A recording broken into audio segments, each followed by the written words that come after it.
Underwriting support for this program is provided by the Eureka Teachers Association's School Board Liaison, Philip Middlemiss. Thank you. Item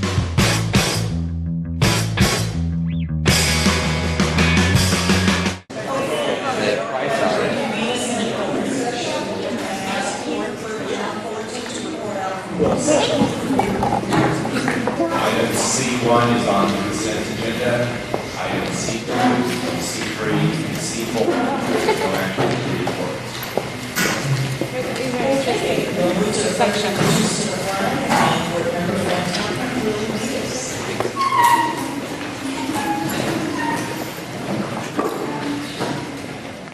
I pledge allegiance to the flag of the United States of America and to the republic for which it stands, one nation under God, indivisible, with liberty and justice for all.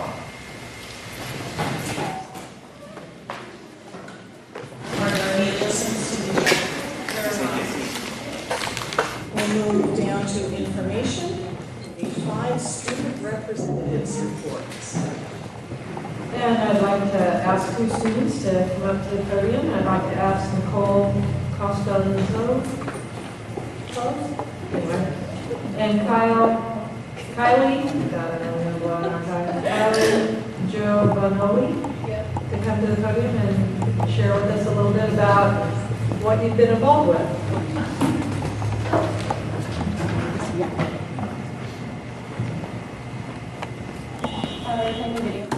No. Okay. Hi, I'm Nicole Costanza, and I'm in 11th grade, and I've been on the relay committee for 3 years, but I've been doing relay for like 5 years, and now I'm head chair. And I joined the committee just because a lot of people lose loved ones to cancer every year, every day, and not just like my family personally hasn't been affected, but a lot of my close friends and people have been affected by it. Hi, I'm Kylie Giovanoli, and I'm in 11th grade, and I've been on the committee for 3 years now. And I joined the committee because my family is affected by cancer.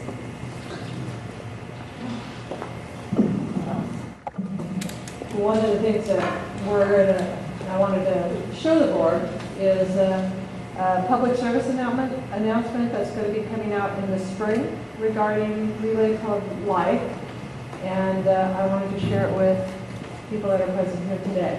So that's what we're going to do. And this is what they put together. I just think it's just phenomenal what our kids are doing, and in particular what these students are doing at Eureka City.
our relay has existed for 10 years, and we have raised over $250,000 for the American Cancer Society in those past 10 years.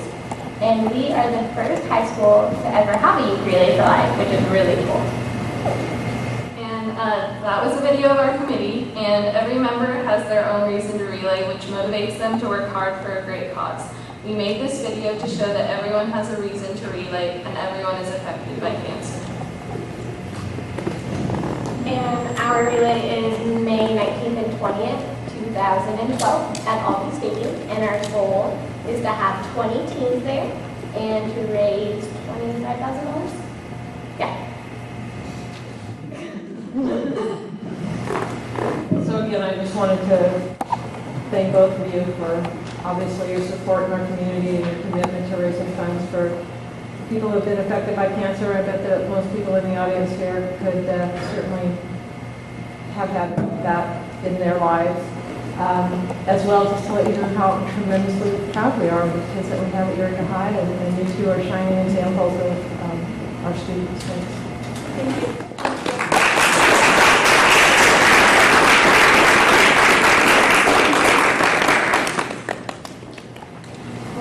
Are there any other student representative reports tonight? No? Okay, we'll move to the superintendent's report. Kind of echoey, I think he's working on it. Boy, hard act to follow, please.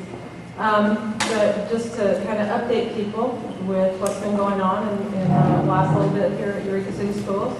Our elementary sites are doing parent conferences, and I was able to touch bases with the principals and pretty much have gotten assurances that, wow, this has been a really good year for the parent conferences, that we've had great participation and exchange between teachers and parents and families about the progress of their students has been going really, really well. It'll continue until this Friday.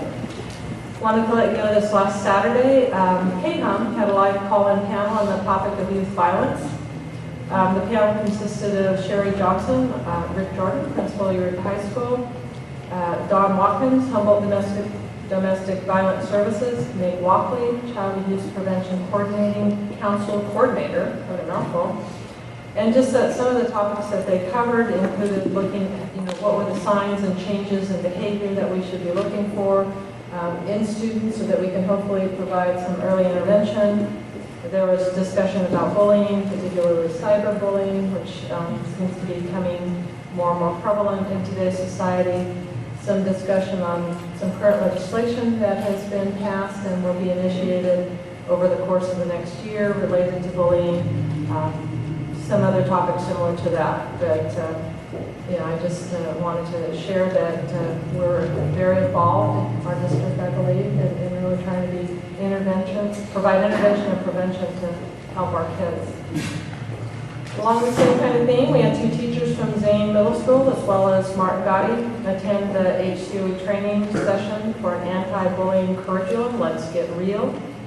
At Zane's last staff meeting, they did a quick introduction and indicated that they would be bringing this program to the whole school.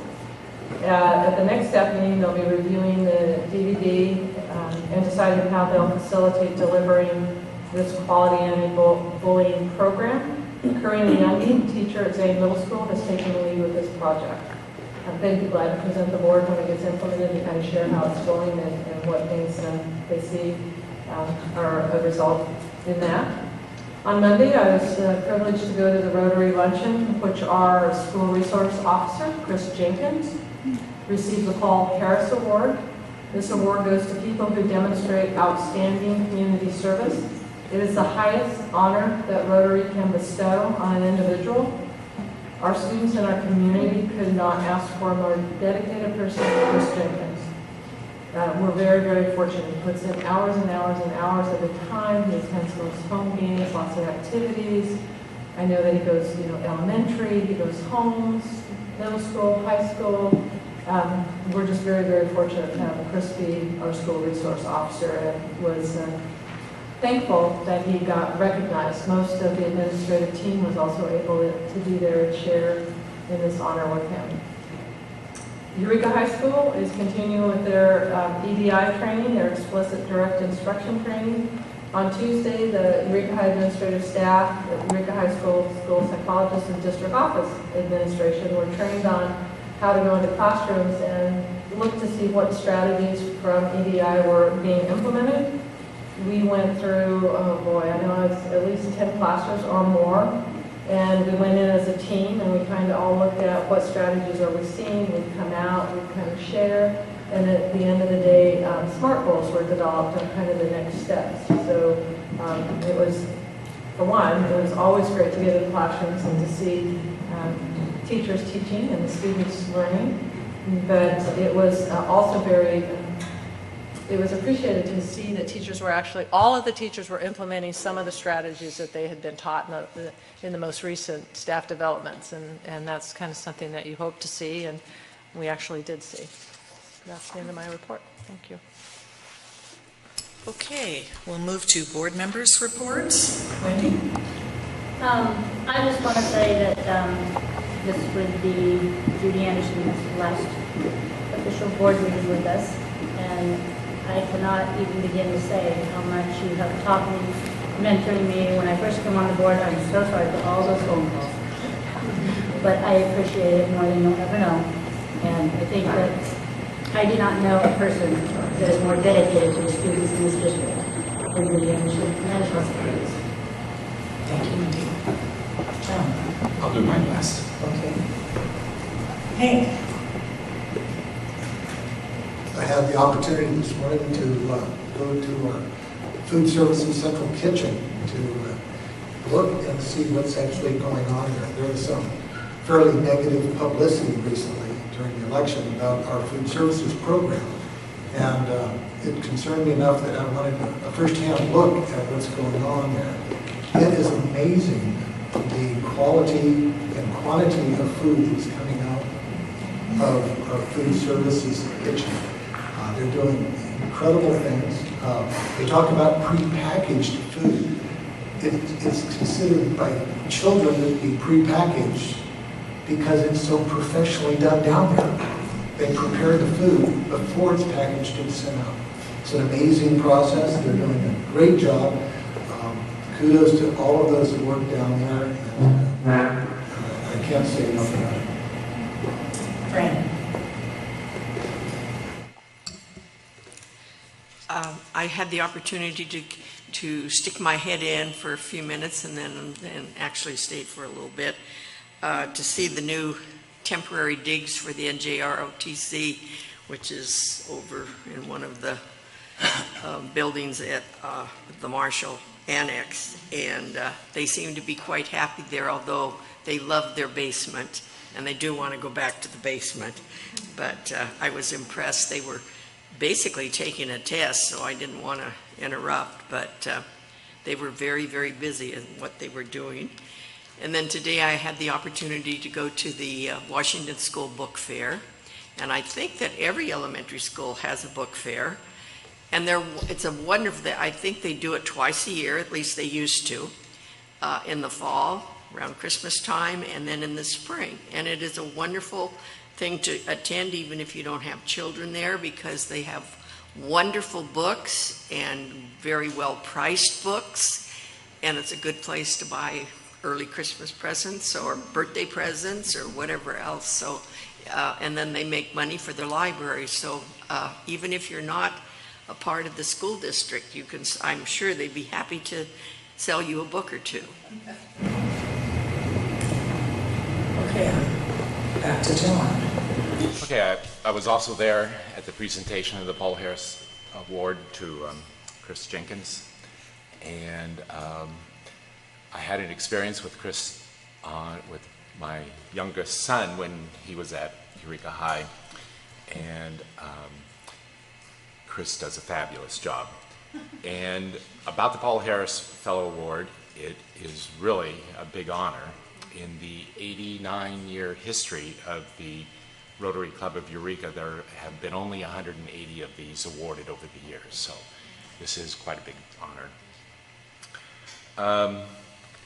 Then I was at the tour of the kitchen with Hank this morning, and I can only second what he said.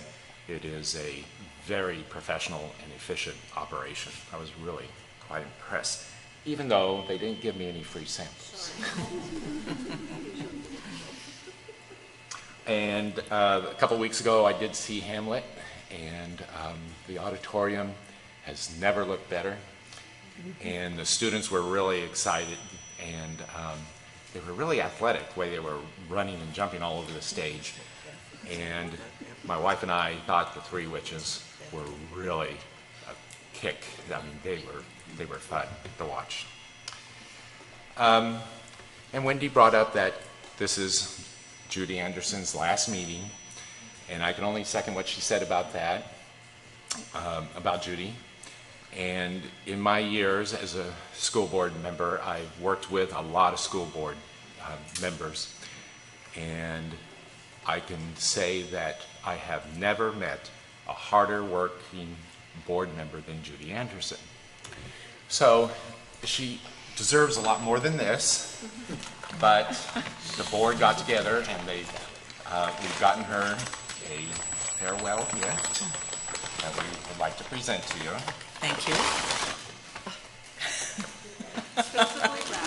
John, if I knew you were going to do it that way, I'd have wrapped it. Typical This male. part's wrapped. I know it's in here somewhere. It's good. Gosh. Eureka City Schools, Judy Anderson, trustee area number 4, 1997 to 2011. A very sincere thank you for your 14 years of exemplary service to the students and staff of Eureka City Schools. Thank you very much.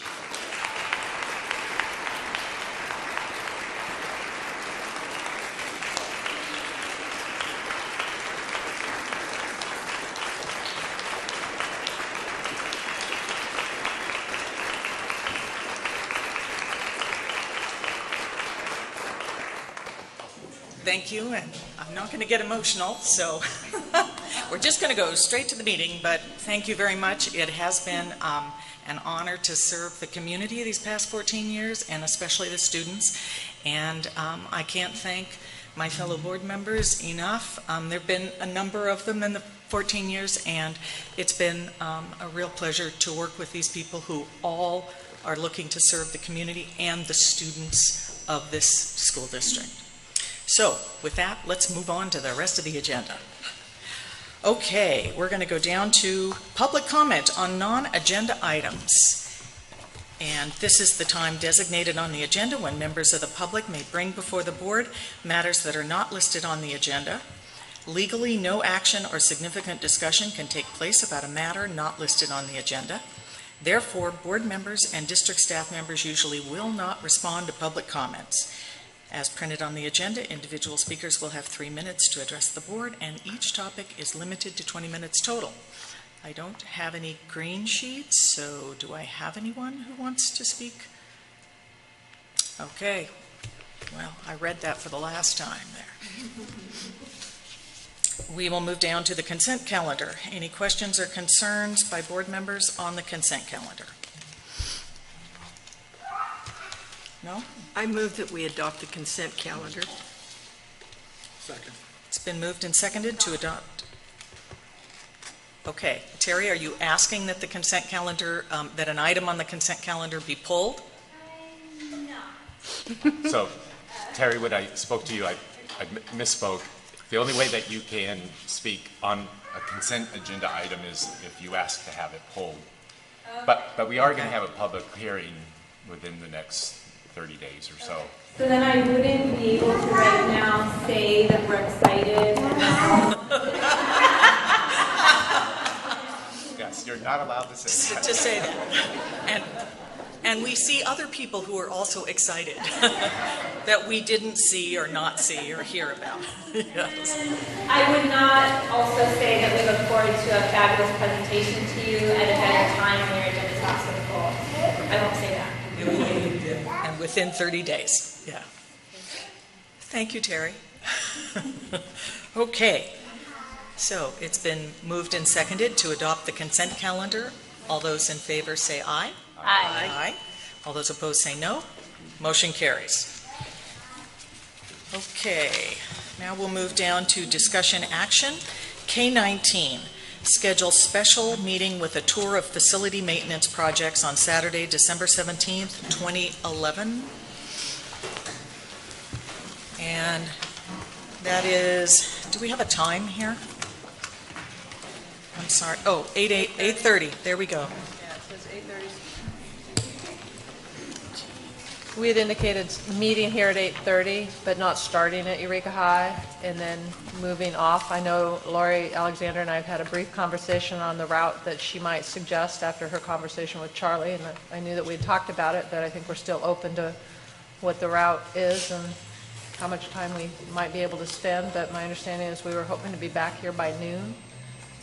That kind of... So when you say we're back here by noon, we'll still look at a few projects here at Eureka High itself? Yes. Okay. Sorry, the feedback is hurting my ears. I think the idea was if you needed to eat, you know, it's not good to go too long without, so if you got back here by around noon, you could have lunch, then do whatever you needed to do. And Right. Because I think the main reason was we really wanted to look at the boys' locker room. That's what started, I think, the whole thing. And the tennis court. And so it definitely needs to be on the agenda. And if there are certain aspects of these sites that you want to look at, I would appreciate knowing what those are. Some of the projects that are the priorities are roofs. And I'm not thinking you're wanting to get up on the roof anyplace. but that's fun. I know, but we can go inside the Winship gym and look up at the roof and see what damage would happen, or we could go and look at the shingles at Lafayette and do those kinds of things, if you're wanting to see that. I noted that Lincoln isn't on here. Did we want to visit Lincoln or Jacobs at all? I would Just like to- to visit Lincoln. Okay. I thought so. We can eat nuts on the bus. Yeah, I think And it's going to be tough. And at Zane, what in particular might we want to look at Zane? It's not one that, anything other than some tile and some roof, so I'm not sure we want to, or John? It might be handy to have the site principal or designee to meet us at the different sites so they can show us things that they would like us to see as well. We can do that. We're going to make all the steps in for what's going to be short I'm a little concerned with fitting them all in. I am. I would agree. Um, I am too. If we could get a list of the sites that we actually want to visit to Lori, it might simplify things. Because getting to all of them, I've gone to each of the sites and walked them. It will take more than 3 hours, much less the transportation in between.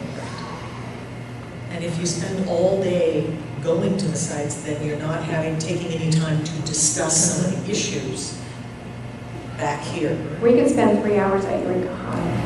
That's what we need to do. I'm not particularly interested in going to Zane if it's roof and whatever else. It sounded like someone else. And I don't think that we need to have the principal be there if that's the only thing we're going against. I would think, sure. I can comment on what I saw at Zane. Basically, you'll see some water spots on the ceiling tiles in different pods Yeah. that's proposed for repair. But there's nothing that you will see from the ground. It's our best. And I think Lincoln and Lafayette, Eureka High are more important. I do too. No offense to Zane. Well, and I'm a little bit concerned with the overcrowding situation at Alice Spring. We really have to address some of the overcrowding in our elementary. And you probably want to see that area where those portables need to come down and where, some discussion has occurred about expanding. Are you wanting to see Winship? Because that really swings us out. Maybe we could see Winship ahead of time. That is strictly a roof repair on the gym, is that correct? The gym and above the locker room, yes. Because, again, there's nothing that we're going to see other than some stains on the roof, or on the ceiling. Okay. I would eliminate that from the tour, because that is a maintenance issue that just has to be done, or we'll lose the roof.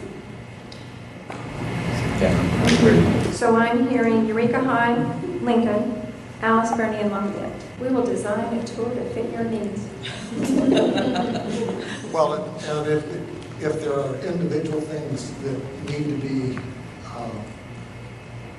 emphasized, I would recommend that anyone email those requests to Lori. I've got a couple that didn't come out, in particular at Lafayette. There's some gutters that are really, really leaking and causing sighting problems that weren't on our list at all. Gosh, they've been leaking for years. That's why the sighting is rotting. Thank you. Okay, so I need a motion to schedule a special meeting with a tour of facility maintenance projects on Saturday, December 17th, 2011. So moved. It's been moved and seconded to schedule a special meeting with tour of facility maintenance projects on Saturday, December 17th. All those in favor say aye. Aye. Those opposed say no. Motion carries. Okay, we will move to... Hey, Judy, is that something that someone could go to, like I could come and be a part Absolutely. of that? So Absolutely. be It's- right here at 8:30? Okay, thanks. We're taking a bus. A bus. And they're taking a bus, and there will be, people are invited on the bus as well as this room. Yeah. I get the front seat. In front of the lecture hall. Oh, in front of the lecture hall, over there. You have to remain in your seat if you go on the bus. That's right. No throwing. No singing on the bus? Okay. K20, negotiations for long-term lease of the Jacobs soccer fields. And this is put on the agenda because we had some conversation on the November 5th board meeting. It wasn't a meeting in which any action could be taken. Therefore, staff is asking the board to give them some direction on what exactly they would like us to do. And we've indicated that our belief is that you would like us to begin negotiations for a long-term lease of the Jacobs sports fields.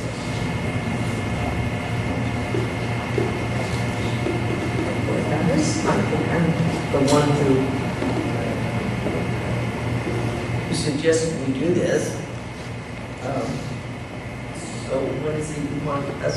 We need a motion. We need just to direct staff to begin negotiations. I move that we begin negotiations for long-term lease of the Jacobs May soccer field. May I just say, you might want to give her some parameters? Mm-hmm. What is long-term? And Is that- what kind of clauses are we going to have? Well, I don't know. I think the board needs to Long-term. And so determine that. maybe if I make the motion as I made it, then under the discussion of the motion, we Ask the can talk questions. about the parameters and then Okay. add those to that if we need to. Because that's usually Okay, the way and then make you a can- change to a motion. You want to do it that way. Okay. I don't, I'll second the motion so we can discuss it. Okay, well, we could discuss it anyway, because we're not under strict Robert's Rules of Order here. And I think always, I think always under Robert's rules, you discuss a motion once. Yes, it's you are made and correct, seconded. Fran, but this body doesn't operate under Robert's Rules of Order, strict Robert's Rules of Order, so. We should. Well, Okay. how's that? You can However, change that. You can, The that's what you want. The But- questions that staff have, is to get some sense of when you want us to bring back or want us to negotiate a lease, is long-term for the board 3 to 5 years, or is it long-term like we have with the courtyard, which is 50 years? Some kind of parameters. This is really more of a post-session item to discuss the terms, so.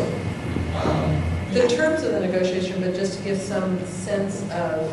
Actually, To throw it out to the public, though, you're not negotiating with a specific group or person. You are deciding what you want to do with them to announce that you are interested in talking to people. And I think it could be general enough that, okay, we want it more than 3 years, but not 50, or, Right. thinking that, a little bit longer.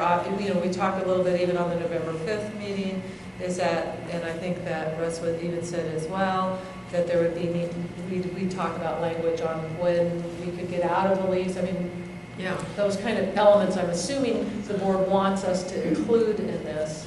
There's an element about the easement that we need to address, that it be flexible to go along with any potential lease or sale of the building area of Jacobs. We talked about a lease that would be long enough so that they could invest in the fields. And I would suggest that we do it for a window of 5 to 25 years.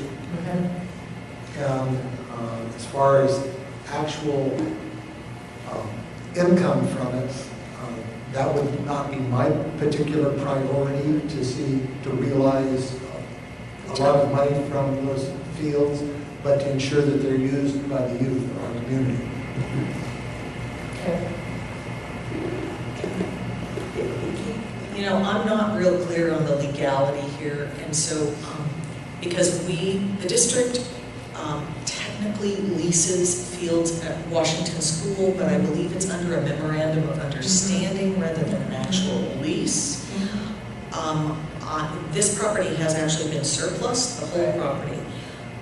I think maybe the district needs a legal opinion on whether or not this is a lease of a part of a surplus property, and therefore this goes into closed session, or whether maybe a memorandum of understanding is what the district wants, or the board.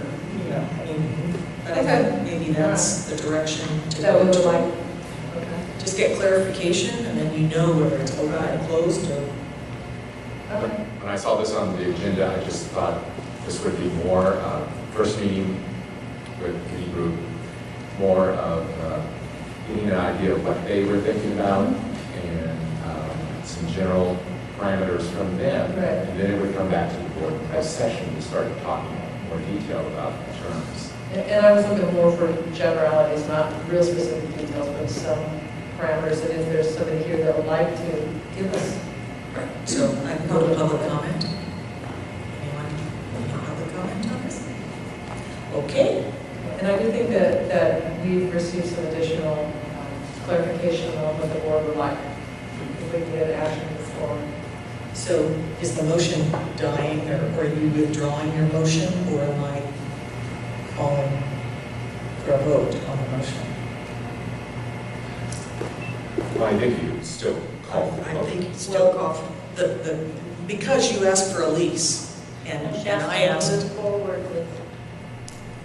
Could I suggest an Maybe amendment? we can do an amendment. I'd like to suggest an amendment to the motion to include the exploration of a memorandum of understanding and legal counsel. Yes. I would agree with that. Okay. So it's been moved and seconded to do whatever Mickey wants to make the motion between Fran and Hank. Okay. All those in favor say aye. Aye. All those opposed say no. The motion carries. Mickey will make it all work out. Okay.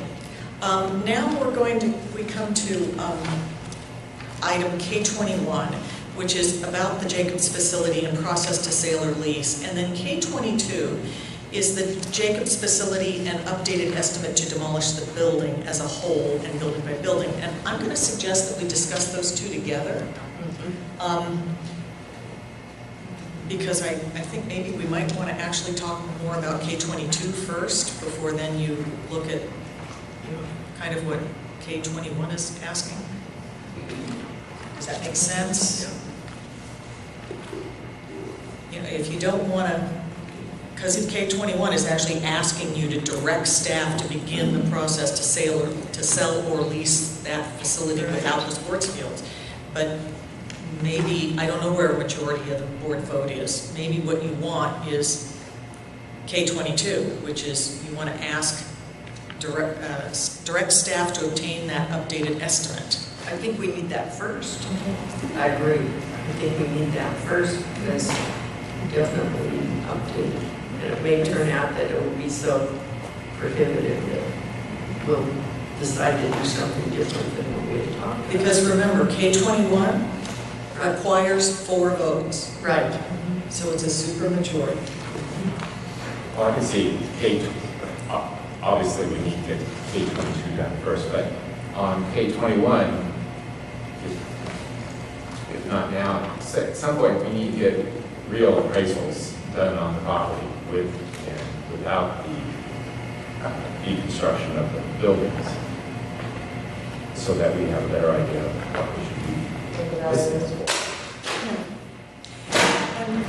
Am I correct that, and I remember that it was decided that it was better to not do any lot line adjustments until we just put it out there for sale and see what kind of, have you talked to Steve, legal counsel, about that as well? Because I'm just wondering, what's the process for putting this out to sell or lease, and the documents that have to be prepared? Usually it gives a very specific legal land description, and this is one that's, you're kind of saying, well, We're selling this, but we don't really know. or where it's not. Yeah, and I think maybe you need legal counsel on that one as well. And I had a question about, can you put it out for lease rather than for lease or sale? Yes. Can you You differentiate? can do lease only, you can do sell only, or lease or sell. So maybe we could approve K-22 and get some bids upon the removal of the buildings. And then on K-21, just go for the appraisals right now and table the rest of K-21 until we talk with legal counsel. So moved. You actually don't really need a motion for that, you know, you're just directing them, but I was if going to you're... try and repeat it. Okay, it kind of, but if you want to. You want to make that a motion? I'm not repeating it either. I'm not either. What's the board's pleasure? I think that gives us It's clear just direction. discussion action, so it doesn't require it. It doesn't. It doesn't? Okay. Okay. I'll withdraw that. You have clear direction. I think we do. Okay. So now we move to K-23, which is the Lincoln campus remodel. And I think the key question is whether or not the board wants to act on, provide a motion tonight on modernizing, spending money, modernizing, moving those programs. I had a couple of questions for clarification on this. When the plans went to the DSA, they're specific to it becoming a housing for Eureka Adult School and Zobarn. So if we decided to do anything else with it, those plans would have to be resubmitted and modified? They have to go, they do have to be submitted as a change, but it isn't like starting over from scratch. We can downsize what we're doing without it having to be starting at the beginning. Just quicker than starting at the beginning. Yes. And I think certainly some of the, I'm not sure, but I think I understand what you're asking too. Is for an example, is when we did the original plans and the plans that were approved, there was major remodeling as you entered Lincoln, where the office actually was going to be moved to the left side, and the office that was on the right was going to be changed. There was moving walls, there was putting in windows in current walls. It was sort of a major remodel. And I think your question is, if we went to that extent, would it then be able to be used again in the future, potentially as an elementary site or some other type of? Would it give us more flexibility to change the way it's submitted to DSA, exactly, so that it would? And I would say yes. That my recommendation would be is to look at what would be minimally required to bring it up to DSA compliance and to be able to use as a school facility without tailoring it maybe so much to being an adult school facility.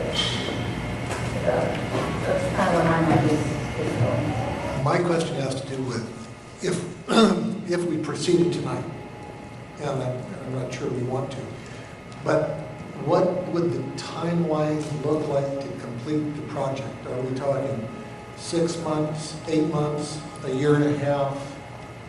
What would be a projected timeline for this project? kind of in putting some feelers out there. It looks like we could have it as the soonest might be October.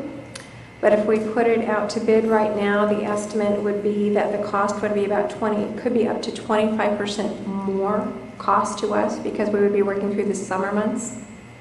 And if we waited to do it, then it's during the winter because most of the work is indoors and we would come in with lower bids. We could open it sooner or later.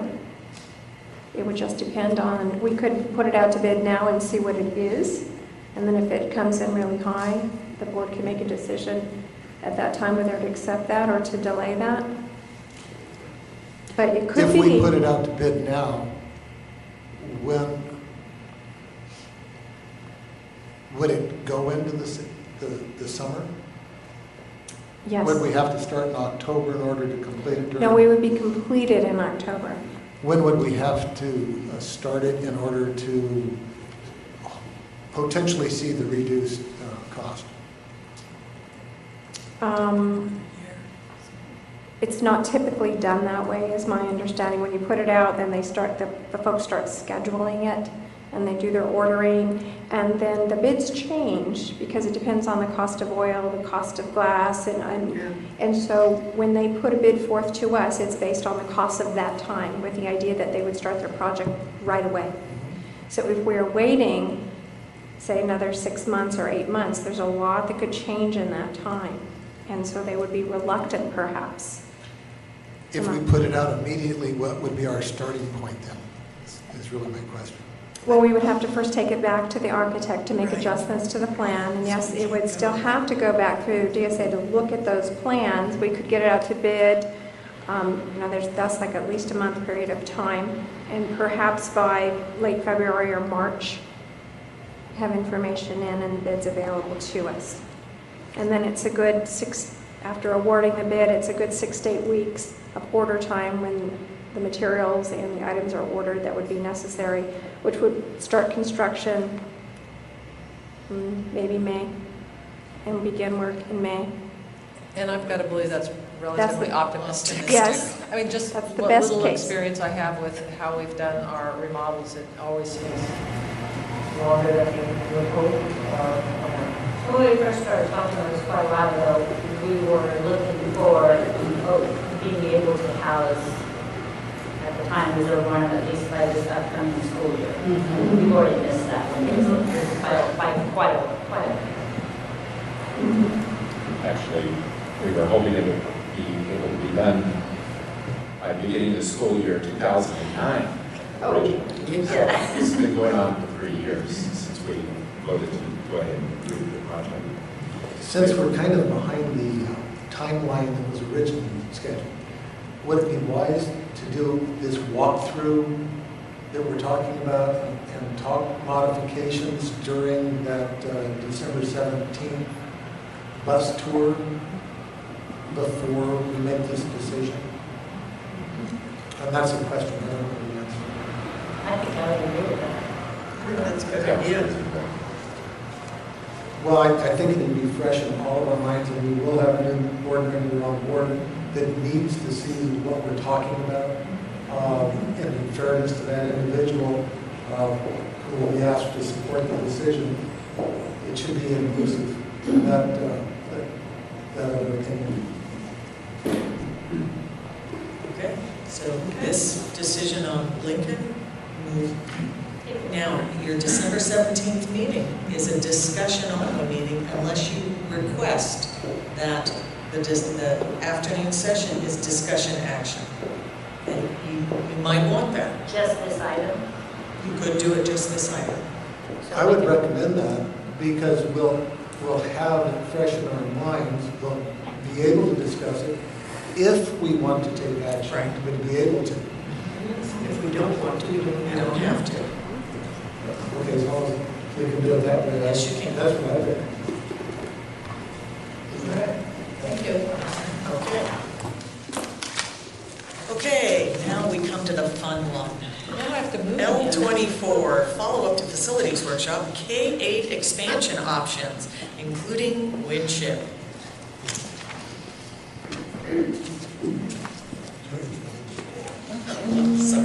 board?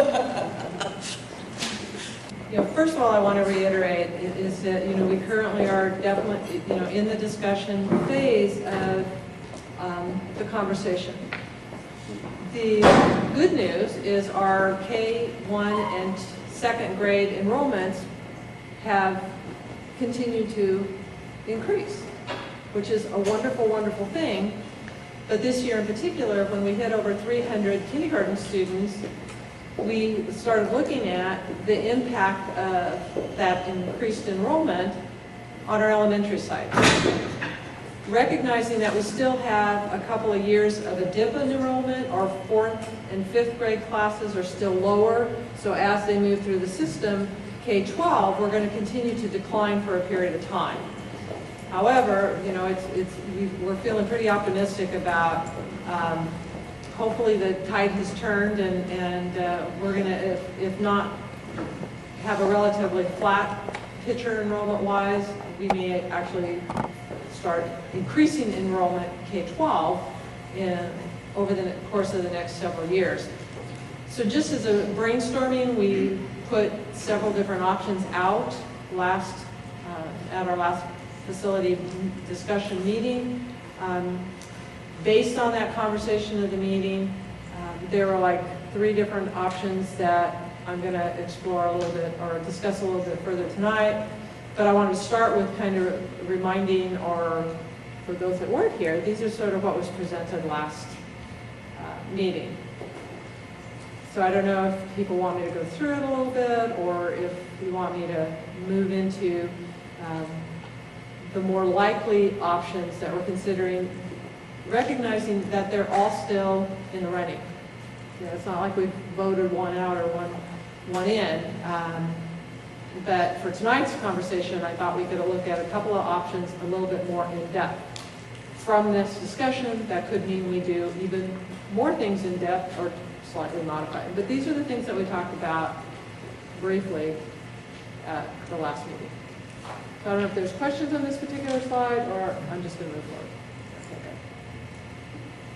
So, again, we can stay K-6 for another year. We met with the elementary principals this morning for a couple of hours, really looking at it. Certainly, it puts different types of stressors on our facilities and our campuses, and certainly it affects how we may have to configure classes. But from a facility perspective, it looks like enrollment would still continue to fit in our K-6 classes. And that may be what we decide to do. That may be the best thing to do, because while we have a good trend going, it's only a 2 or 3 year trend. And if next year's kindergarten enrollment for some reason is under, that could really affect, of course, the landscape of enrollment district-wide. So I didn't put, we can stay the same. I just want to make sure everybody knows that. We could stay K-6, 7, 8, high school. What we also then talked about is a couple of different options. I labeled them option A, B, and C. Some of the thoughts were, okay, let's look at what I called a parent choice, or a 6th grade option. So let's look at moving 7th and 8th grade back to Winship and have a 6th grade parent choice there. Winship can hold approximately, around 800 kids. I don't have the exact slide. So, we'd have to look at whether or not that works. It would keep some of the 6th grade classes on our elementary campuses. The thought would be is that, from what I've heard from parents, is they like to have choices. Those parents that their children aren't ready yet to maybe go on to the middle school would have the option of staying in a K-6 setting. Those parents who, for a variety of reasons, maybe their kids are more inclined to participate in extracurricular activities such as sports or music or some of the other options that might be more available at a middle school, would be able to have that option. That's kind of option A. Option B would be that we reconfigure back to what we were a couple years ago, 4 or 5 years ago, where our elementaries would be K-5, and we would go 6th, 7th, and 8th grade at Zane. We also talked about maybe having a parental option for 8th grade students that were ready, that maybe that they would be able to have a class or two housed at Eureka High or maybe at the Marshall campus, where they're able to participate in some of the courses at Eureka High. Zane students, except for the last 2 years, have always participated in some classes at Eureka High. Sometimes it's been geometry, sometimes it's been a world language, sometimes it's been algebra before algebra went down to the middle school levels. So, maybe that would be another thing to explore. As we know, when we've looked at our enrollment trends, we do lose students from 8th grade to 9th grade. So having a parental choice at that grade level might help parents who want their children to maybe have advanced classes that aren't able to be offered at the high school or at the middle school. They might be able to have that offered.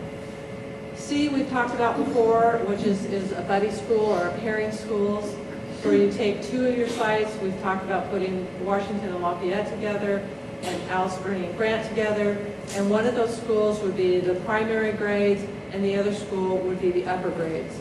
And that's another one of the options that we've talked about.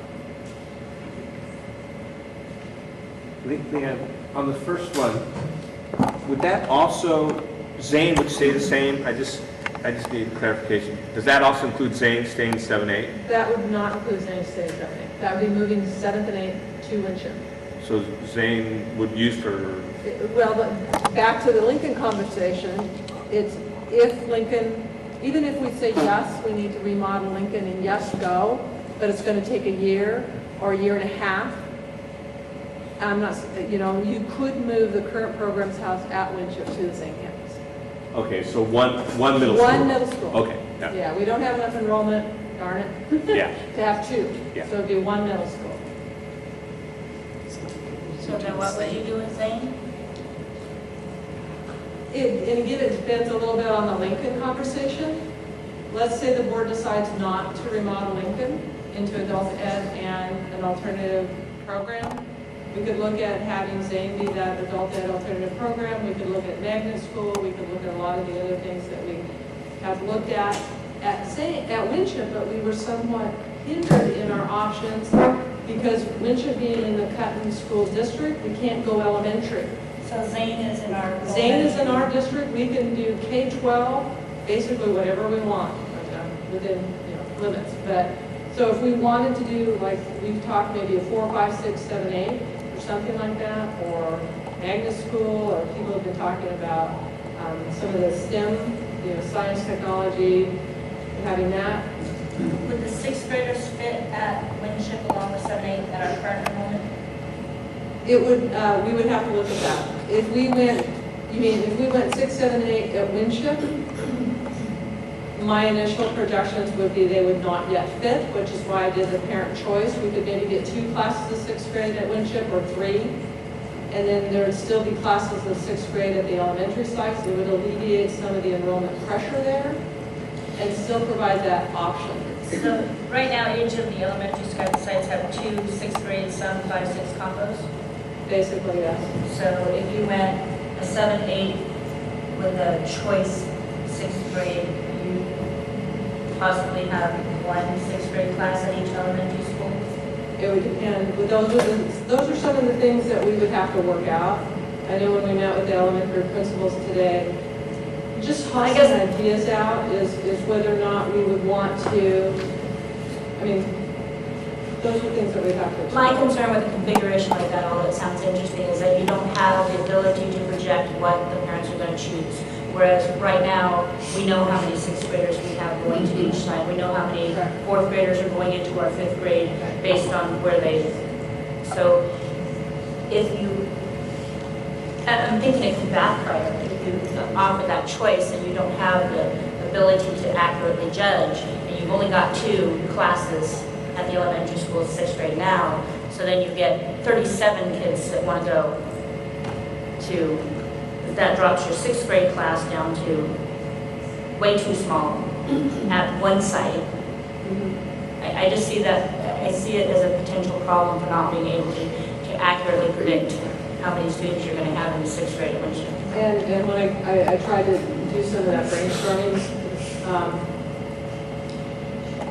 and that's one of, obviously before we did any decision, we'd want, community input, parent input, staff input, and all that. And that's kind of where we would get a sense of it before a final decision is made. I also think, too, is that if you began early enough and you created the program and said, this is a program that we have to offer, and whether it's an enriched 6th grade program or it's a gate-like program, I'm not sure what it would be called, then you would have an application process, a deadline process, selection process.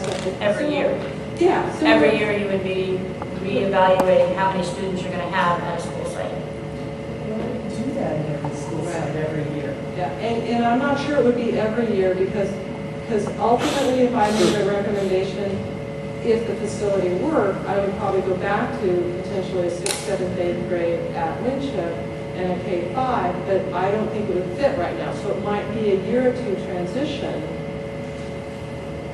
to look at whether or not it would provide some options and some stress.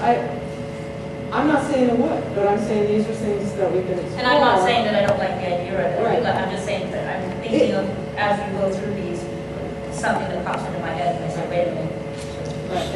And that's when I started going, and we'll get to some of the slides where I did more of these things, the pros and cons or questions and considerations. That certainly would be one of them. I'd just like to say that I hear what you're saying, and it's great for board members to think about the implementation, but that's not what we do. We're supposed to look at the big picture. What are the concepts we like? And then we get that parent input, and then we turn it to staff and have them look at how they would implement it. And then they'll come back and show us a plan, or say, this is impossible, or this will cost too much money. But I think it's important that the board not get bogged down in the minutia of implementation. Our job is to look at the big picture. Because for us, we're hoping to get some, instead of the 7 options, okay, let's look in more detail at these 3. And then staff can go back and work on it, bring it back to the board, and we go in that process. That's why I totally see this as a discussion. In your materials for the 6th grade option at the middle school, why did you limit it to 2 classrooms? 2 or 3, depending on the capacity of the site. I would prefer 3 because then you get some collaboration going and some other things going. But 2 would be minimum. I don't see just doing 1 class. I think that's too isolated. And while it costs money, eventually, if you started with 2, you could end up adding additional classrooms. I mean, there's 30 acres at Winship, so the space is there. But it would just depend on it. And some of the comments that I've heard from parents is they want to have some choices. And so in some ways it's trying to respond to what we've heard, and again, we would want to hear more. I'd like to hear from Dr. Lentz as an educational leader, assistant superintendent. Configurations. What is, in your opinion, the better or best educational configuration for students? Strictly from an educational point of view, and I just want to point out, this is the second time you've asked me the question, and I haven't been trying to avoid your question, but I have wanted to be respectful of Leanne and Lori because all the 3 of us have discussed this. My opinion, however, is that a K-5 would be a better arrangement for the elementary with grades 6, 7, 8 for the middle school. That way there's a greater likelihood that the students at the middle school will have 3 years instead of 2 to identify with their school. K-5 at the elementary level will, there are fewer grade levels, and oftentimes the students, 6th grade, latter part of the year, they mature much more quickly, and it provides a lot of complications. Also, the buddy school concept is, I think, vastly preferred for a small district like ours, because if we had 2 schools that were primary grades, 2 schools that were upper elementary, it would increase the number of teachers at a school at a grade level, increase the opportunities to collaborate around curriculum and assessment. It would increase the options for students to receive intervention programs because there'd be more options for their grade level. So distinctly that would be an advantage. And so if I could wave a magic wand, strictly from an educational point of view, we would have a couple of K2 or K3, not sure where you would really best draw the line, a couple of upper elementary and a 6, 7, 8 middle school.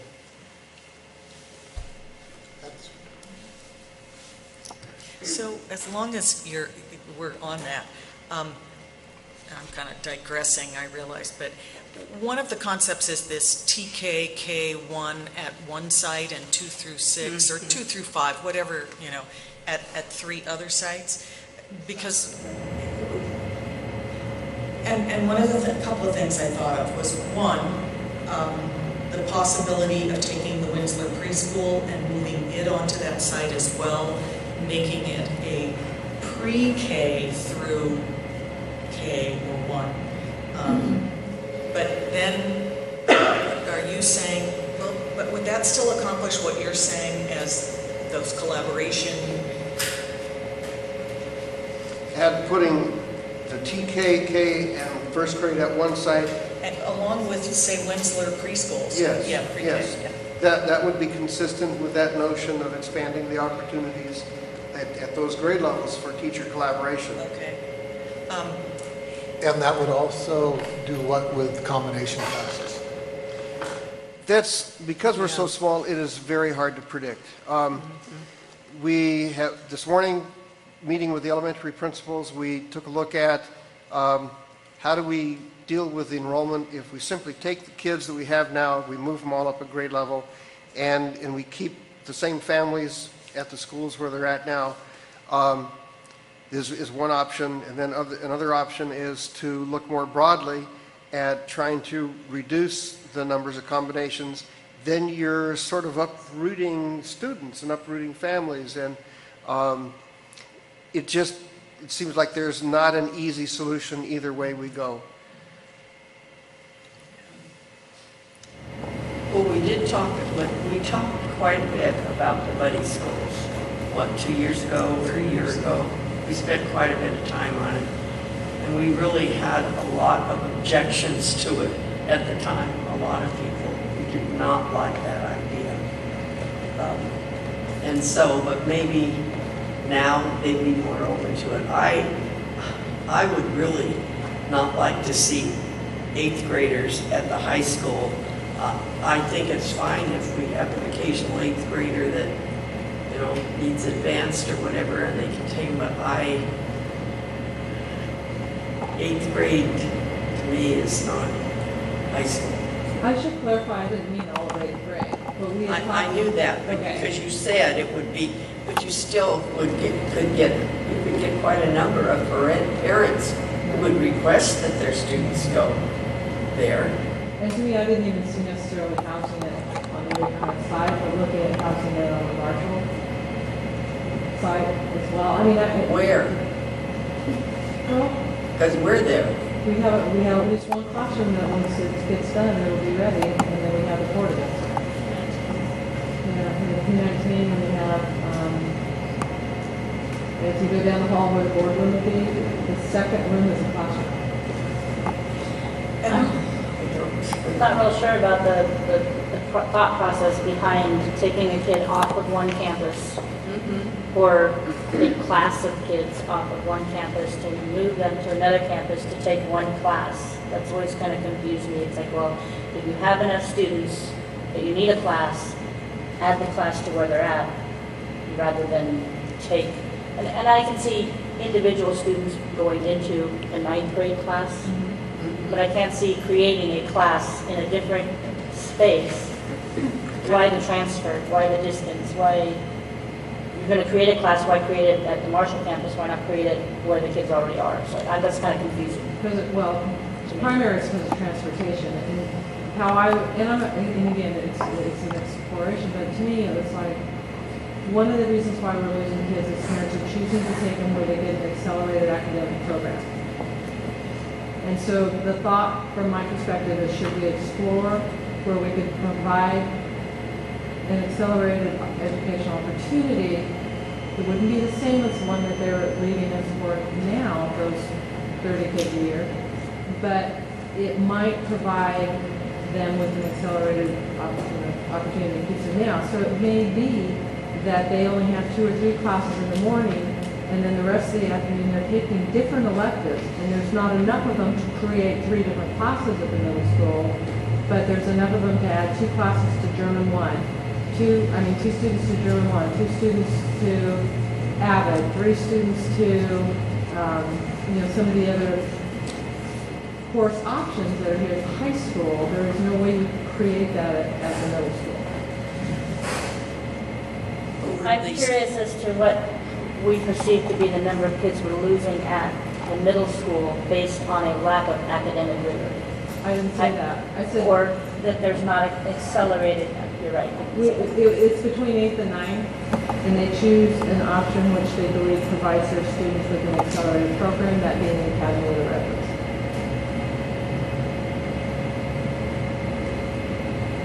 You're saying that the 8th graders are attending Academy of the Redwoods? No, when they leave 8th grade, my belief is if we can keep students from leaving us between 8th grade and 9th, this high school is phenomenal. They'll stay. And so the thought would be if there's a way to create an accelerated program between 8th and 9th, if we have them if they know what we can offer from what I've heard from everybody, including my own grandkid that goes here, we have the kids. We offer a phenomenal high school program. But we never get the opportunity to show it to some parents. But if they thought their student maybe could get done with high school, or maybe the high school is still be 4 years, but maybe because they've been on the campus for an additional year with additional classes, maybe by the time they're juniors and seniors, they're able to take more AP classes. They're able to finish their A through G requirements because they've taken some of the other classes as 8th graders.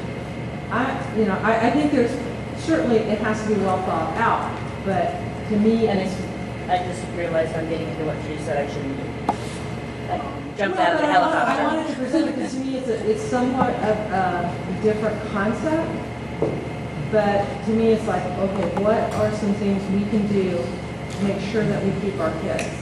And so it was an option I thought would have some merit to discuss. I think it would be interesting to talk to parents, particularly on this one, whether or not you could get 8th grade parents or something.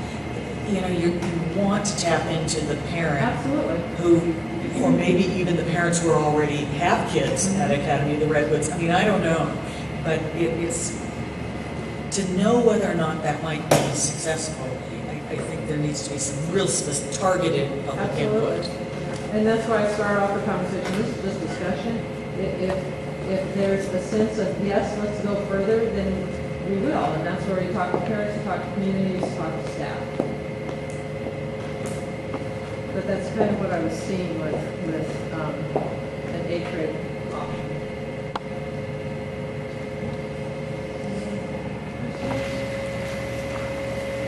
I don't know, again, I'll support, I gave more information, I can prove Jack up there or not. One thing that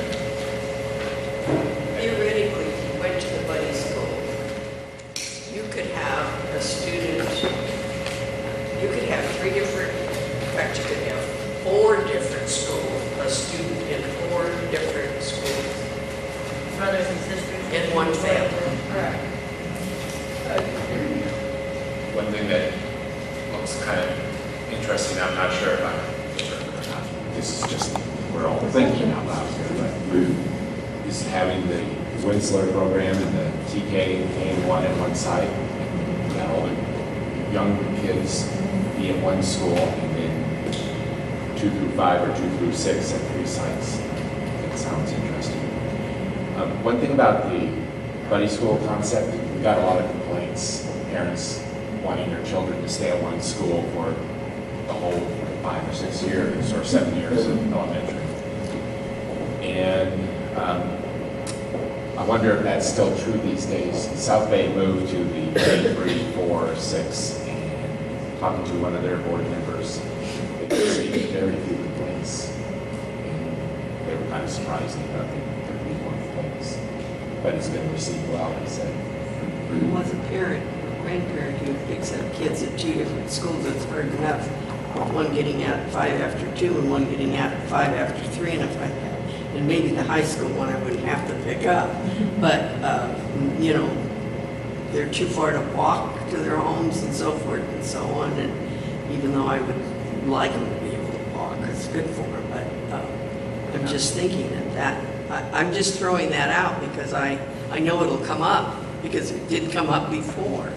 The fact that even if we went to, even if we did 2, if we did K3 and 4, 5, 6, it came up the last discussion we had, and we had quite a few parents that said they would have kids at both schools, and it's bad enough to have them in different grades getting out at different times, but at the same school. And so many parents pick up their kids now. And I don't know what the answer is, but it would be interesting to have more conversations with parents to see. And I think that's a good one for town hall type meetings at the school sites and to. The thing that I don't want to lose sight of, and Dr. Lenz put it very well, educationally, we have to also, we have these expectations of academic growth and excellence. We're going to have to think in terms of providing that best support network to accomplish the goal and not worry quite so much about grandma picking up the kids. We do have to take that. Whoa, you are going to have to worry about that. We have to get it out to the public, yes. And I did that on purpose, Fran, because I love you so much. But we do have to focus on the best supportive environment to accomplish the goal that is in front of us. We can't be diverted too far. And looking at the big picture, I would support either the TK1 at one site and 2-5 at 3 sites, or the buddy school system where we have TK through 2 and a 3 through 5 and a 6-8 program. And maybe you'll want to listen to the parents who come to the meetings first before you say that's what you support. And I think one of the things that happened the last time is that a really good explanation was not given to parents for why whatever that buddy program or whatever configuration it is better for their children. They never heard that. We never got there. And those conversations were all money motivated. We were, right. I mean, they were very money motivated. A horrible financial situation, and huge decisions need to be made. And it wasn't about student achievement. It wasn't about what was best for the kids. It was we have to save money. And even then, it wasn't I mean, clear that we you would guys, save money by doing it. So, because I don't think you can make that argument. Well, it made it a different atmosphere. It does make it a different argument. Do it every day. It's no fun. And to me, that's what I think staff is hoping to get is a sense of, I think we know what we need to do, but again, having a sense of what is it that we want us to further explore. Because all 7 options seem a little like, whoa, that would be kind of tough. And one of the things I think back to getting the word out would be, and this is just an example, is really to sit down and look at what are the results. What do we gain by doing this? What do we gain educationally? What do we gain? You know, how do the students gain? How do staff gain? What are the results? That is what I really want to make my next comments about. The current configuration isn't going to work very long. No. And the elementary schools, the classroom situations that I've seen aren't conducive to the goals that we have. We need to do something, and we need to look at next year to do that.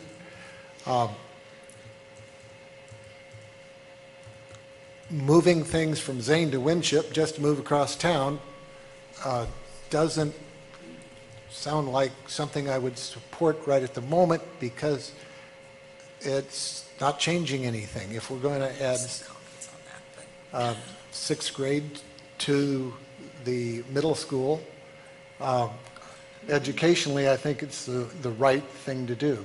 I'm not sure how well it would be received, and Zane's picked up a black eye over the years. And so I can see the political reason, the community reason to consider opening Winship for that reason. But then again, taking care of adult ed and Zoe, moving them across to the other side of town for a year, it seems costly and inefficient. And I don't know that I'd recommend it unless the board decides not to do, let's say the board makes the decision that we're not going to remodel Lincoln for 3 or 4 years. Then it might look differently, because we made a commitment to the community too that adult ed and Zoe wouldn't stay there forever.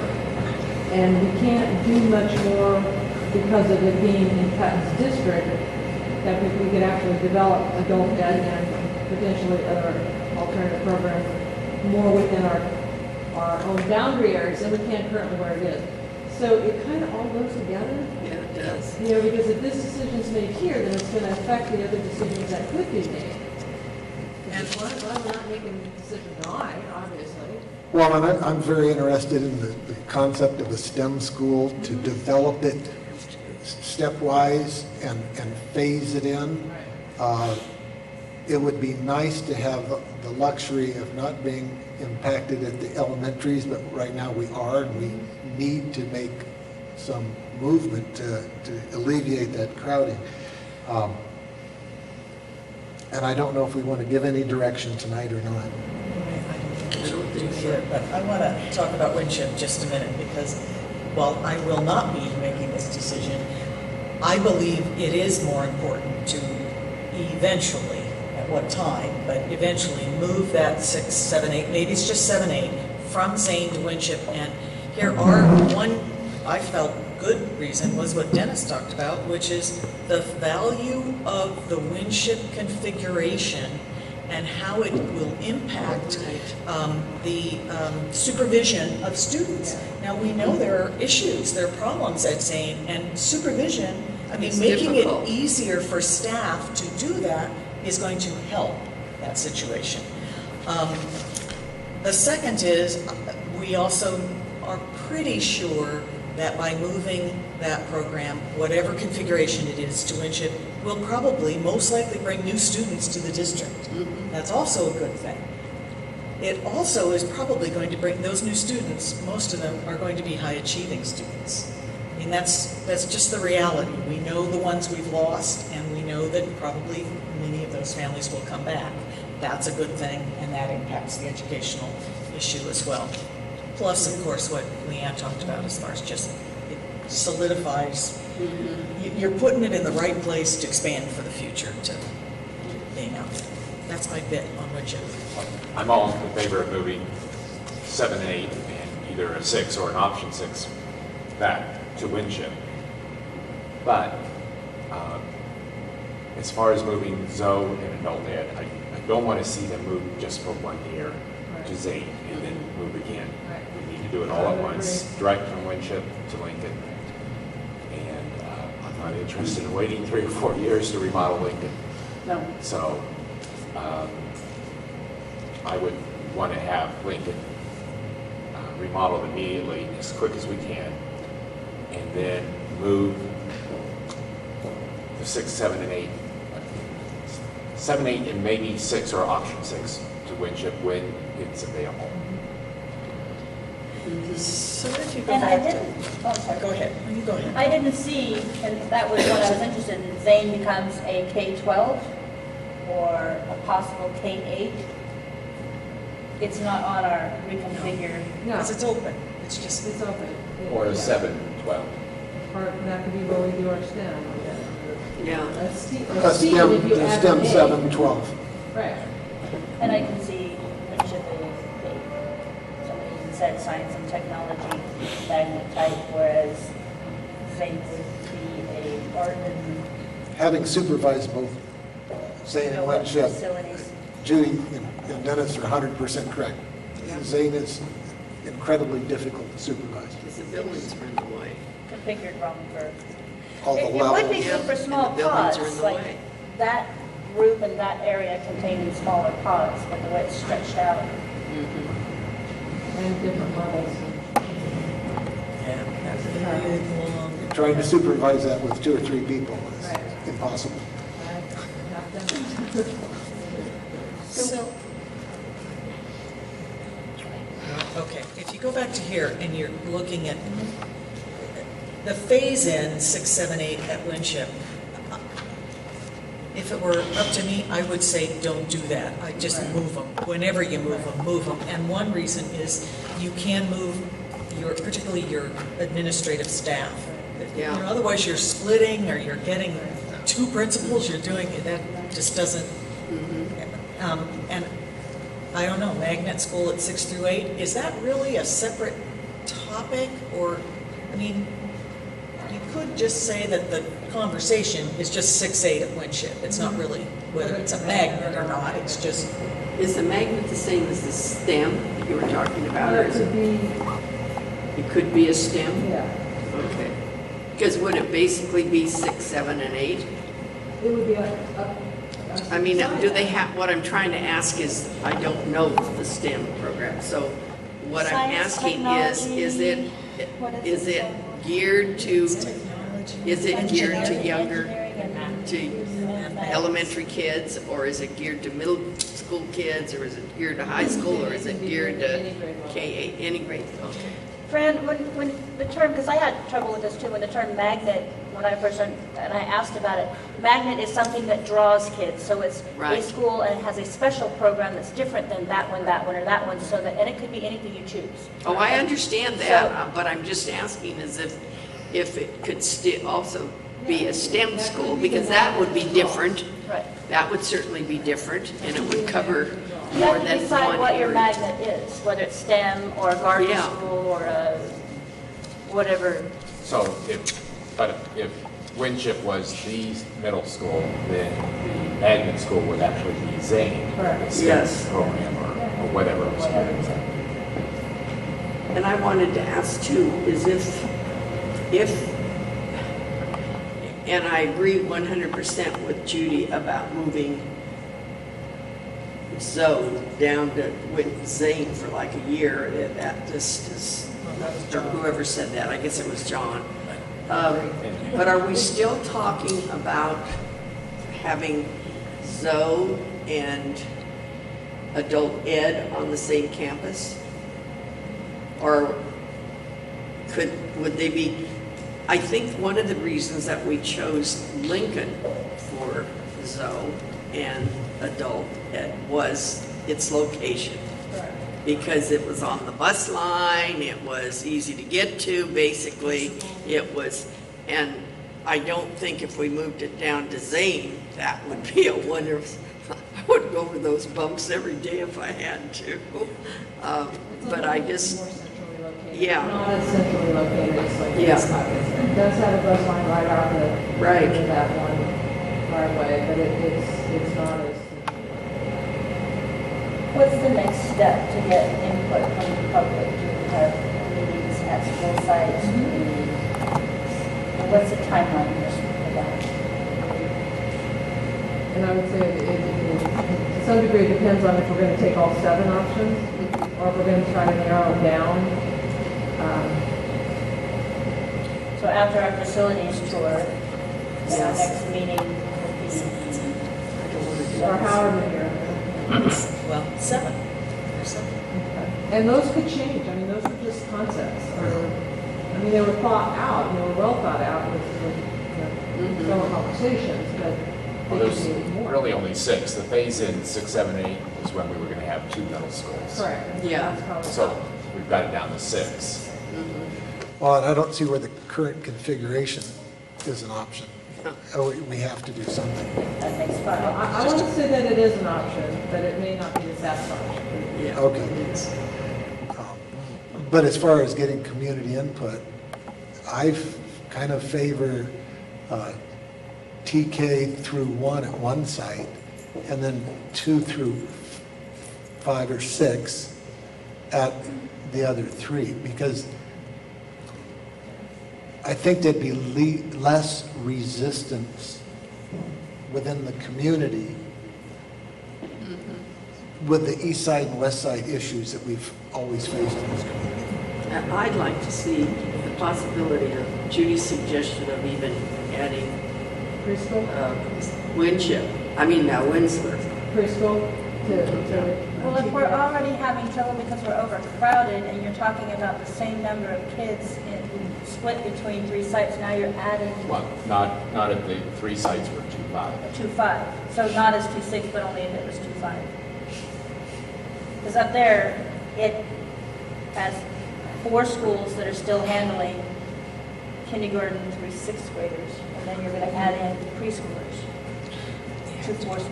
So I think it would have to be 2 through 6 at the 3 sites with that option 6 going into Winship. Yeah. I think that option 6 is going to isolate. It might only be 2 classes, and I think that's too few. I think the reason it worked before was that how many did we have? We had 6 6th grades at least there. Did we have at 6 or 8? No, okay, we haven't done that. And whatever we had, it was kind of a school within itself, and it really, once it got going, at first we had people that weren't thrilled with it, but once it got going, we had people and students that were really sold on it. And so I wouldn't like to see just 2 classes of 6th grade there. But I don't believe we could Or 6th, go into Winship immediately with a 6-8 program. We don't have the capacity of Winship, is that correct? And you may want to wait and hear what parents have to say. Right, they may have changed. Tell you. Maybe a whole different group of parents. Well, that's right. And again, you can present some options. You can present it that it's 2-5 or pre-K, whatever, or that it's parent choice, or it's this combination. I mean, that's the nice thing about where we are right now, is we still can do that kind of moving around and considering ideas. Because in some ways, it's just, those are minor adjustments to So what we're talking about. when we're meeting with the parents, it's not like we're giving them A, B, or C vote. Correct. We're just getting feedback. Yes. And And then would we you rather listen to have their, this, or would you rather have that? and then we Tell us take their why. feedback and then we explore the options. And it could be, we recommend this because of these reasons, and We we don't- gotta go back into education, I would highly recommend going into these discussions as the district doesn't have a position yet. We don't have a preference, we don't, because before, one of the main reasons we got resistance is the district, however that worked out, had a group that recommended something, and then it was sort of like, well, this is what we're thinking of doing, and the parents went, ah. Instead, we are looking for information to help us make the decision, and it would be really helpful, because we're starting at the very beginning of the process, to make sure that the community knows that, one, we haven't decided, we don't know either way, we're still working on this as a board, but in addition to that, a good set of pros and cons for every option, rather than just giving, Yes. well, this is why this is best. Because that means with resistance right off the bat, it's just natural. So if you say, well, this has good points because it meets these needs, but this configuration might better suit these needs, and have a good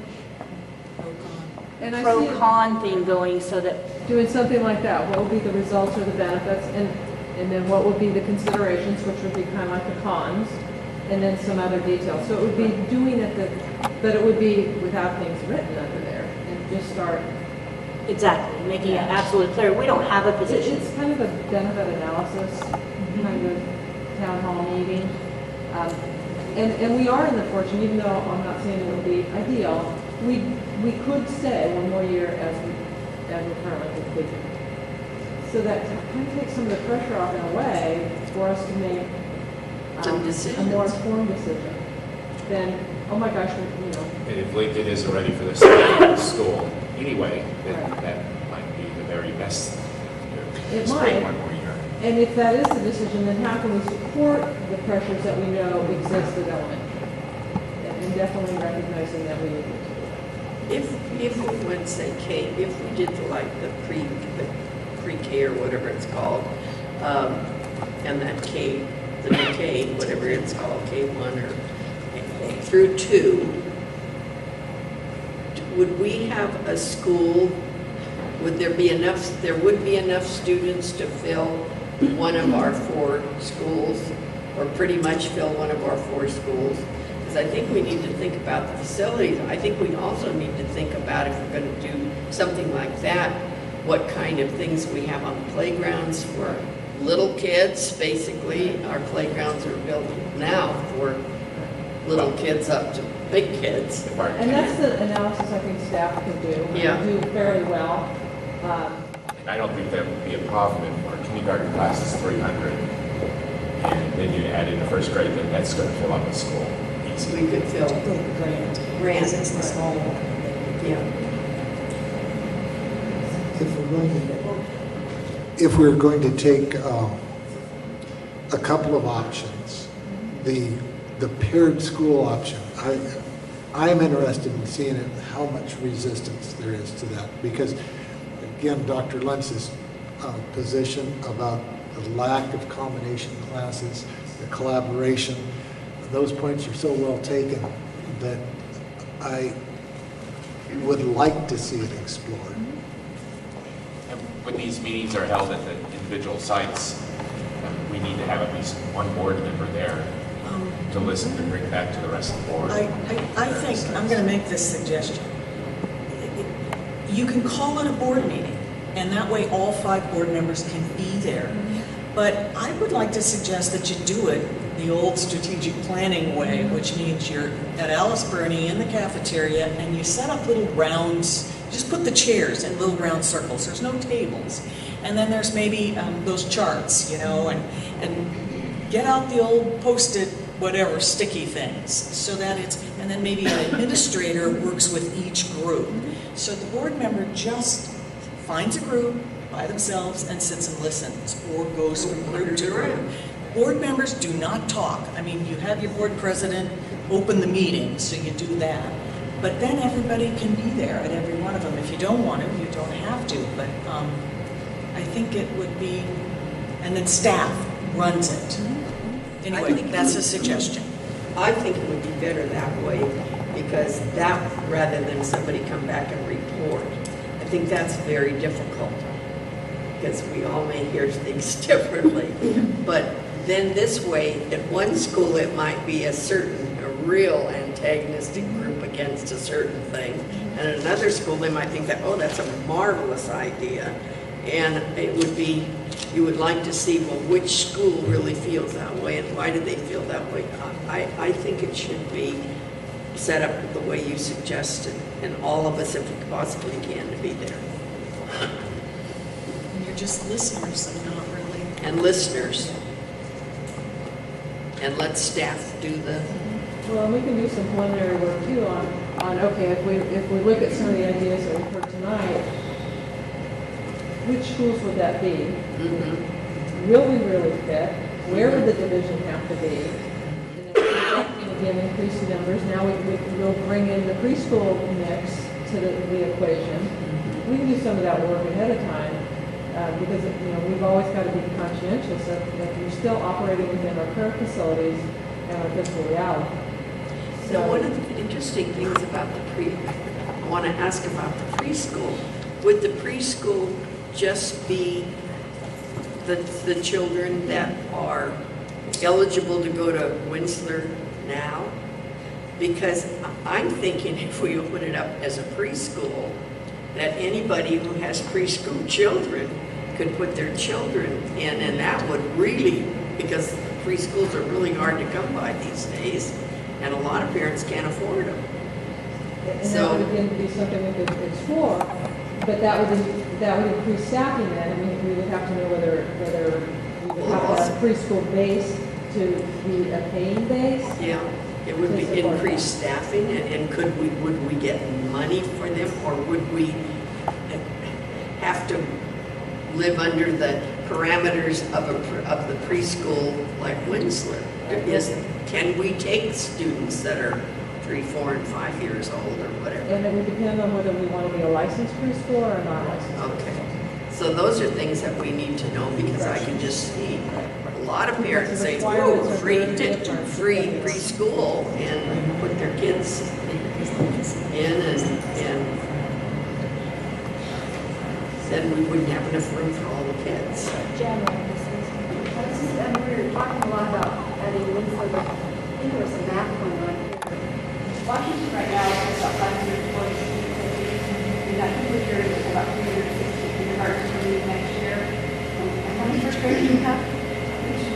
We have 618. 618, but just K-1 go at Washington, or something like that. And that's our largest capacity school right now. So I'm not sure what Okay, so we can't even do a K and a 1 with a TK at one site. the TK might be part of that. It's already. Oh, okay, it's already in the kindergarten. It's included in there. That's still over 600 students, so Winslow, I'm not sure is part of. Well, this is the kind of stuff that you Yeah. guys all have to get together and figure out. Yeah, yeah.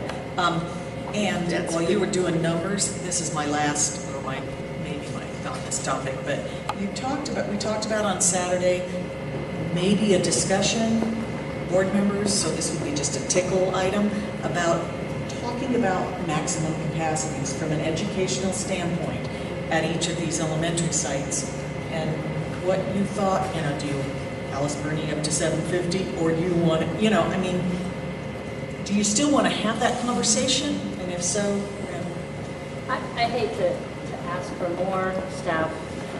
I'm not saying. No, I was going to ask for more. Okay, and do you understand what I'm saying? I'm just saying, do you want to establish a range, a capacity range for each elementary site? And that's written. There's only one, we have 3 schools can add portables almost indefinitely. So what I would be interested in finding out is what actually is, if the students were going to just the school that was in their school boundaries, how many students would we have at each school site with the configuration we have now? So how many students are traveling outside of their own elementary school boundaries? So if we went to a situation where we've got either the paired schools or the TK, K1, and the 2-6 at different sites, what actual student base, if we go back to exactly where they're supposed to be going to school based on their where they live, what would we have? Why? I guess I'm not clear. Why do we need that? Why do you need that information? What is that going to serve? What purpose does that serve? In the past, we've been as concerned about if you put all of one age group or one grade, 2 or 3 grades at one site, and then you have those busing issues. So how many students are we actually busing now outside of where they would be going to school?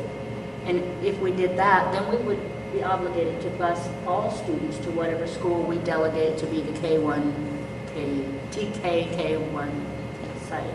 So a shorter question would be, how many students do we bus today? How many students do we have to bus on these other options? And what would be possible? Rather than asking better way of saying that. What he said. Plus, you would have to draw new boundaries. I mean, if you made these, you'd have, because your boundaries around a TK-K1 is the whole elementary district. I mean, that's pretty easy. Right. Okay. It's the whole thing. I'm getting tired. And then you'd have to take the other 3 sites and draw 3 new boundaries. And of course, the parents have the right to Right, to pick them up if there's room to go to any school that they want to. They don't have to go to the school within their boundary. So we crossed off 1 for you. Right. Did you? But none of the others. There's still 6. So you want? What do you want staff to do with the magnet school idea? I would like to stay away from the 6th choice option, but that's just The K6 parent choice 6, 7, 8. Which one are you talking? Well, it's on 2. The K6 parent choice 6, 7, 8. That's the choice I like. for implementation in your way, because we need to see what would happen with it, and we need to discuss it in the community. Okay. And I'm just hearing that the magnet school idea is not, that's like a whole conversation in and of itself. If you're trying to theme these schools, you know, it's like a whole other conversation. But I'd like to know more about it. STEM complicated. Well, the discussion that we're trying to have Right. about this, Yeah. that would be for another time. Right. So I would take the magnet school off until we figure out what our configuration is, and that may open what facility is available to explore then STEM or some of those other things that would be then the magnet school. Okay. That kind of gives you those 5 choices to take to the meetings, the public input meetings in the winter, January, February. When it's rainy and people want a nice warm place to go. Yeah. That's right. Okay. Okay. Any other public input on this item? Jan? Just the last thing, when you talk about size and capacity of the school, remember that it's not just about portables and classrooms. It's right now most of our schools are running lunch recess from 11:30 to 1:30. Yes. So what time would we start lunch? How many? We're constantly having supervision. Recess just ends, lunch starts. So we have that component, and also think about drop off and pick up. How many more people in cars are we going to have come to our sites at 2:05? Dennis? I'll just throw in, because I know these are really hard decisions, and there's just, you know, no matter what you choose, there's always going to be a certain number of people that are unhappy with you. But the pressure on 6th grade right now can be relieved by, you know, the release valve, even if it's for a temporary thing, of a couple 6th grade classes, excuse me, moving to the middle school. And I think I mentioned before, I have done that before, and it can be successful and a really good program for those kids that choose it. And in a sense, it gives you kind of a relief valve, so you have more time to look and see what happens with numbers in another year, because our country as a whole, this community certainly is impacted by what's going on economically, and we really don't know what we're looking at. Thank you. Okay. We're done with facilities. We're moving to curriculum. L25, curriculum adoption, various titles of novels for Eureka High School, AP Literature, AP World History, AP US History, and sophomore accelerated English. Okay, members of the board, I'll go ahead and introduce this topic. The board is being asked to review the instructional materials, in this case novels, to be used for 3 AP classes at the high school, at Eureka High, and 1 sophomore accelerated English class for first read. This came to our attention when we were conducting our Williams Sufficiency of Materials Inventory earlier in the fall, that there were a number of titles that had not been brought to the board for approval. We brought this to the curriculum committee for discussion. Eureka High School staff made presentations on the titles. They have prepared overviews of each of the novels that are being presented tonight. And there was some interesting discussion at the curriculum committee meeting. There were questions about whether or not we really had to do this at all. And so I did double check. I went back to some sources and I consulted with the San Mateo County Office of Education, Williams program director there, and the Sonoma County Office of Education, Williams program director. And yes, indeed, this is the case, that and you can see it there on the green sheet, the explanation of why we have to do this. It quotes Education Code section 60119, which is enactment of the Williams settlement, and below that is Education Code 60400, which requires governing boards to adopt instructional materials for high schools. But for the subject areas of math, science, history, social science, English language arts, and including English language development, because of the Williams settlement, which is a relatively recent phenomena in the educational scene, coming in somewhere around 2005, I recall the first required inspections and inventories being conducted. So we have to make sure that we provide sufficient number of materials for all the students that are enrolled in these courses, and that furthermore that the materials are adopted by the school board. So that's why these novels are being brought to the school board at this time.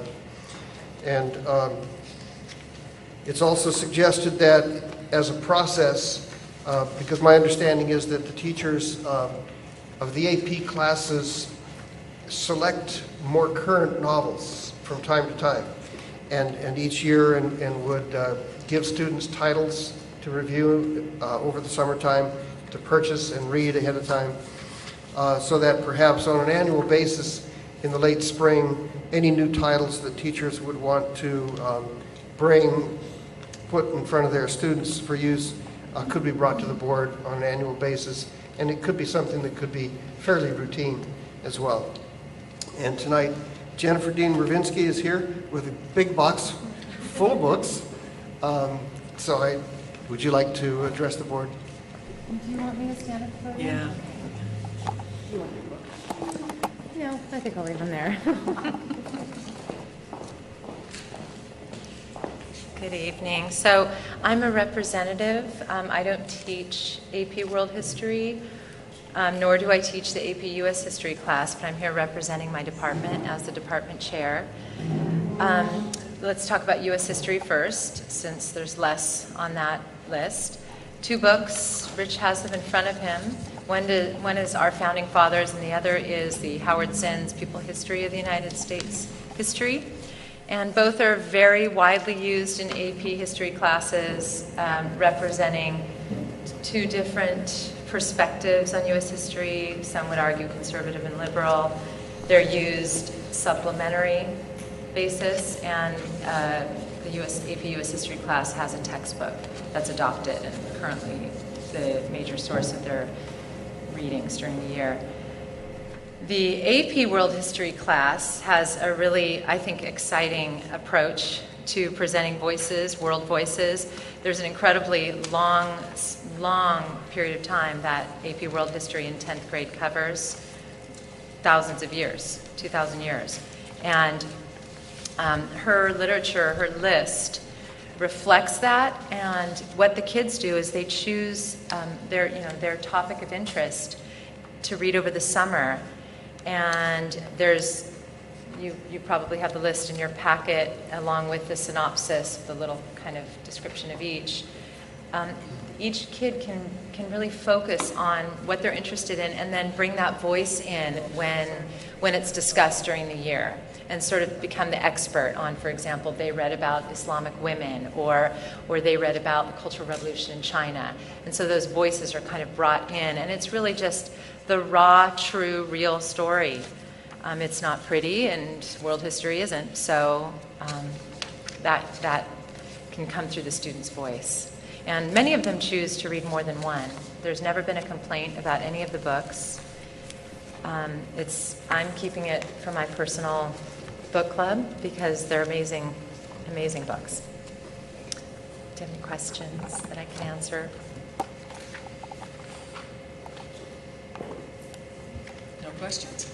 It's not really a question, but just to affirm what you said, I read 3 of them over the summer. Yeah. And enjoyed all of them from the AP World History book list. Yeah.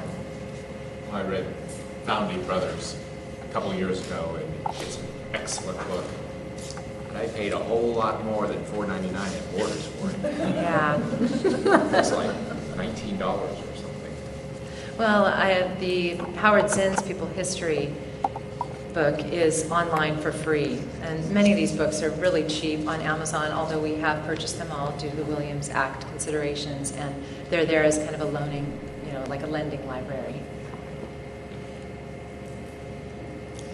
And consistent with the process adopting any textbooks or instructional materials, I have requested that the Eureka High staff give or donate to the cause the one book, a copy of each, for the 2-week period, so that they will be on display at the district office, outside the superintendent's office, for a 2-week period. Then you get them back after 2 weeks. Thank you very much, Jennifer. Yeah. So, this will go to consent on the next agenda? Yes.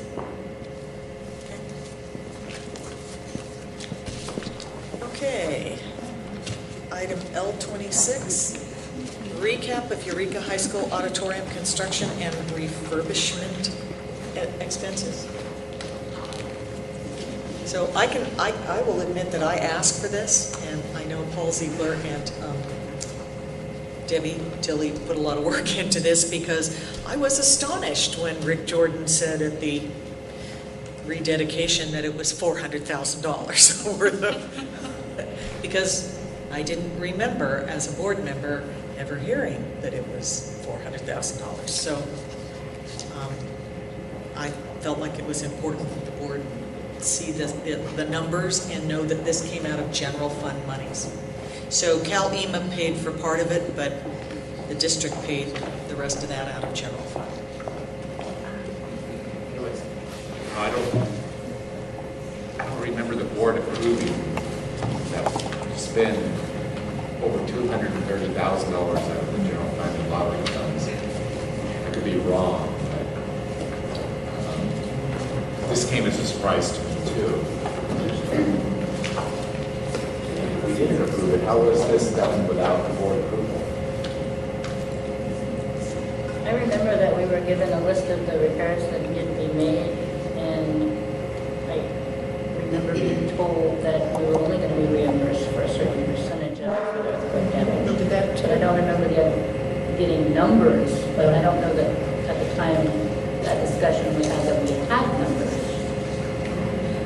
And I think the other part of it is we could have paid for this out of bond funds. I mean, that would have, rather than have it come straight out of general fund. There was a choice there. So this, my memory could be faulty on this. I guess it's done now. And I probably would have approved it if it had gone before the board. This kind of ties into the fact of all that money being spent on desks and counters at the administrative office that was done at a cost that just shocked all the board members. We did not approve any of that extra cost. And so, and it was always I thought those kind of things had to come to the board for board approval before spending that much money. And now I'm talking specifically about the desks and the counters. And so if this is allowed, then we need to come up with a board policy that will stop, in the case of the district office, stop that abuse from happening again without prior board approval. I think what I could say is that I've heard really clearly that better communication with regards to specific costs need to occur.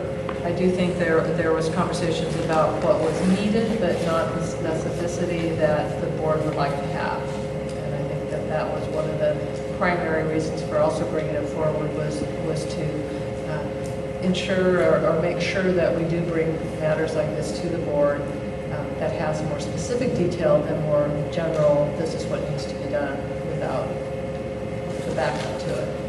And yes, but not making it on a voluntary basis, making it a requirement. And I don't know how to do that, if it's a board policy or something, but it needs to be a requirement so that this kind of thing doesn't happen in the future. And I would have to explore whether or not that's a board policy issue. I mean, I don't know the question to that, but I could certainly get some information about that, some advice to bring back to the board, and how to put parameters around it without, limiting necessarily the operational day-to-day kind of stuff we need to do, but within these parameters, this is what needs to happen. General fund expenditures over a certain amount And come that may under be- review somehow. I And then the remember that. conversation is it a total amount? Because, you know, I was aware that these things were occurring, and on a one line at a time, it didn't seem that much. Right. So it was only when it was in totality that there was a little bit of a wow.